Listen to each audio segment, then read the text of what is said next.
Visualization is right at the heart of my own work too. I teach global health. And I know having the data is not enough. I have to show it in ways people both enjoy and understand. Now, I'm going to try something I've never done before. Animating the data in real space, with a bit of technical assistance from the crew. So, here we go. First, an axis for health, life expectancy, from 25 years to 75 years. And down here, an axis for wealth, income per person, $400, $4,000, and $40,000. So down here is poor and sick, and up here is rich and healthy. Now, I'm going to show you the world 200 years ago, in 1810. Here come all the countries. Europe brown, Asia red, Middle East green, Africa south of Sahara blue, and the Americas yellow. And the size of the country bubbles show the size of the population. And in 1810, it was pretty crowded down there, wasn't it? All countries were sick and poor. Life expectancy were below 40 in all countries. And only UK and the Netherlands were slightly better off, but not much. And now, why start the world? The Industrial Revolution makes countries in Europe and elsewhere move away from the rest. But the colonized countries in Asia and Africa, they are stuck down there.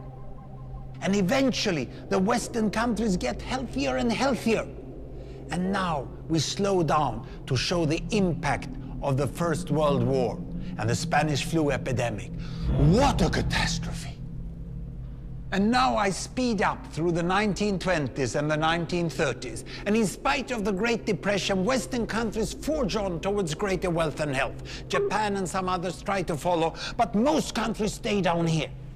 Now, after the tragedies of the Second World War, we stop a bit to look at the world in 1948. 1948 was a great year. The war was over, Sweden topped the medal table at the Winter Olympics, and I was born. But the differences between the countries of the world was wider than ever. United States was in the front, Japan was catching up. Brazil was way behind, Iran was getting a little richer from oil, but still had short lives. And the Asian giants, China, India, Pakistan, Bangladesh, and Indonesia, they were still poor and sick down here. But look what is about to happen. Here we go again.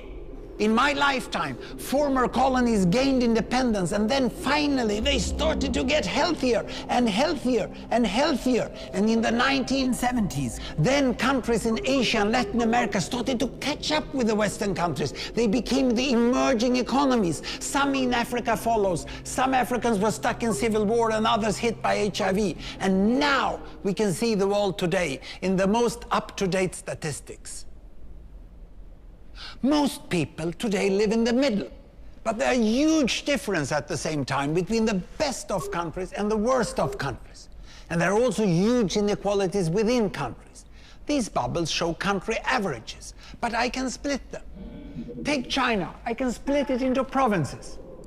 There goes Shanghai. It has the same wealth and health as Italy today. And there is the poor inland province Guizhou. It is like Pakistan.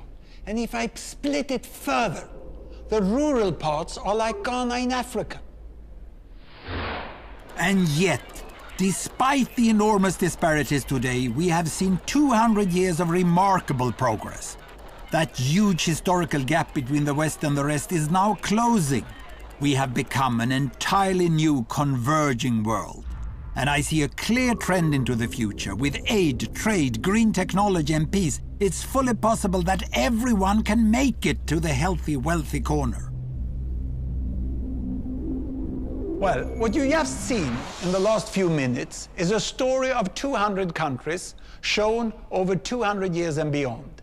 It involved plotting of 120,000 numbers. Pretty neat, huh?